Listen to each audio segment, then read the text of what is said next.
Hello, my name's Claire Griffiths and I'm the lead chaplain at St Richard's Hospice, and in a minute I am going to be joined by my colleague Sarah Bruce, who is our community chaplain, and today we want to take you on a spiritual treasure hunt. And so you will be given a pack that looks like this, with a leaflet that says on it a spiritual treasure hunt and takes you through the walk. In the bag you'll also find a flag and a stone. If you're walking the treasure hunt, take the bag and the stone with you. If you're watching from your room, then we hope that you will find this useful and that it will give you a moment of quiet reflection.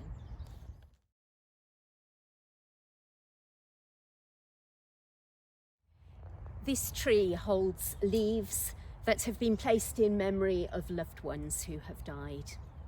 It reminds us of loss of health, freedom, relationships, jobs. It reminds us of our own mortality.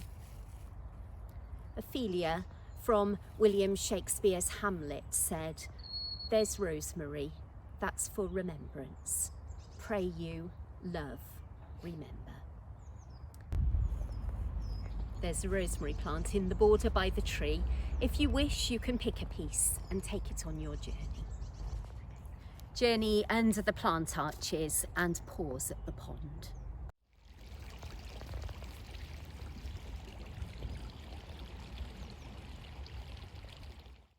Okay, let's just take a moment for reflection and maybe looking inward.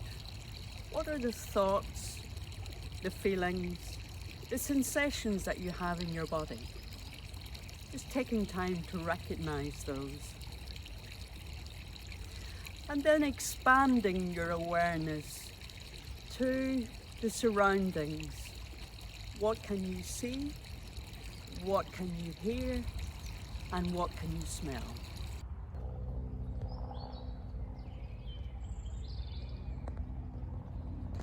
We now journey under the plant arches to the circle.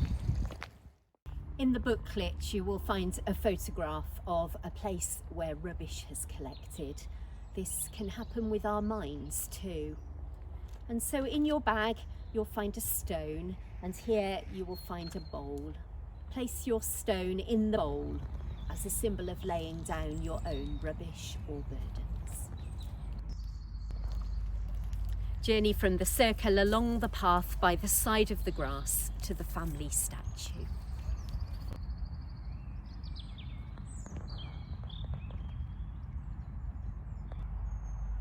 The statue reminds us of our connectedness. Who is important to you? What made you who you are? Who made you who you are? Is there someone you're particularly grateful to?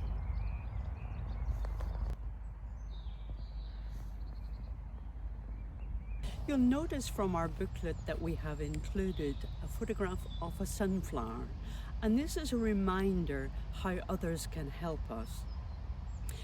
Have you noticed how sunflowers always face the sun? But have you ever wondered what happens on a cloudy or rainy day? In fact, they turn to each other, and this is a good reminder to us that in difficulties we can turn to each other and to gain energy from each other. We journey to the end of the path. We're next to the visitors' car park and we are at the pergola.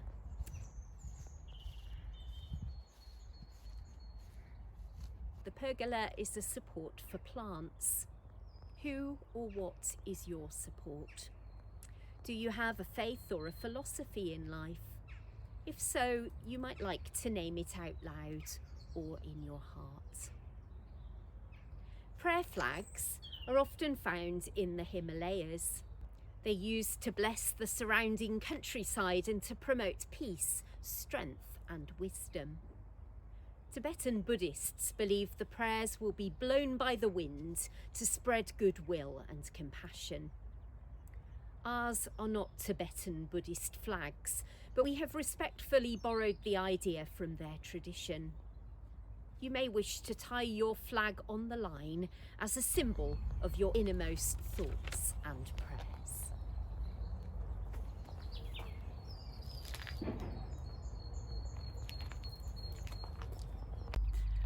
We're now going to proceed along the boundary across the grass to the sun catcher.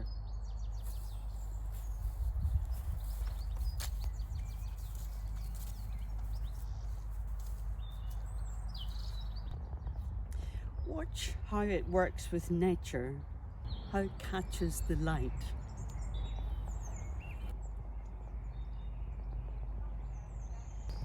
We have a quote from Albert Einstein in the booklet, which reminds us of this. Look deep into nature, and then you will understand everything better.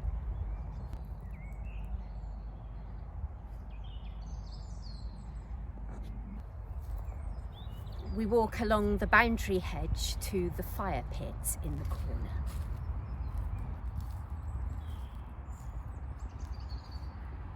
In the Christian tradition, fire symbolises the Holy Spirit of God. Whatever your own tradition, you might like to take a moment to reflect on this special blessing.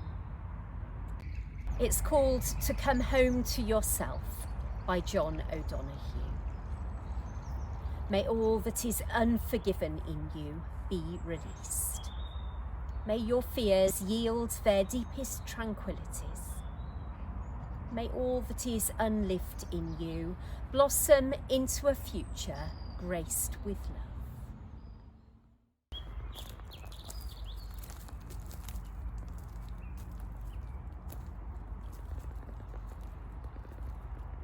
Before you go down the steps, just take a moment again for reflection.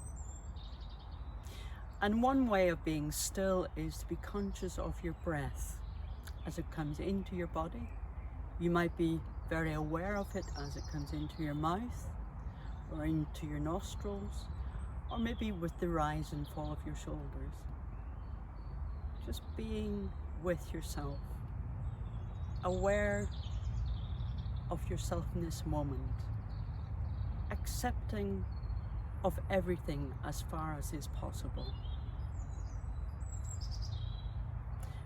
And then looking out and being aware of this beautiful place, of the sounds, the smells,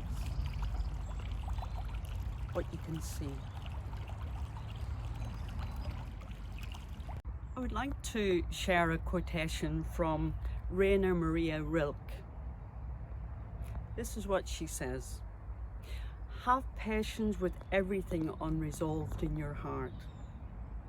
Try to love the questions themselves as if they were locked rooms or books written in a foreign language. Do not search for the answers which could not be given you now, because you would not be able to live with them. And the point is to live everything."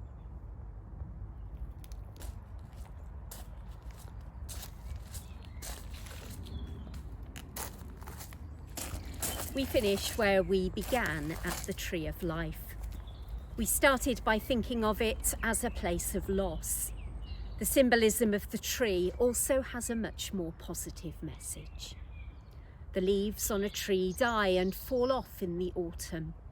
The dead leaves nourish the roots, and in the spring we see signs of new life again.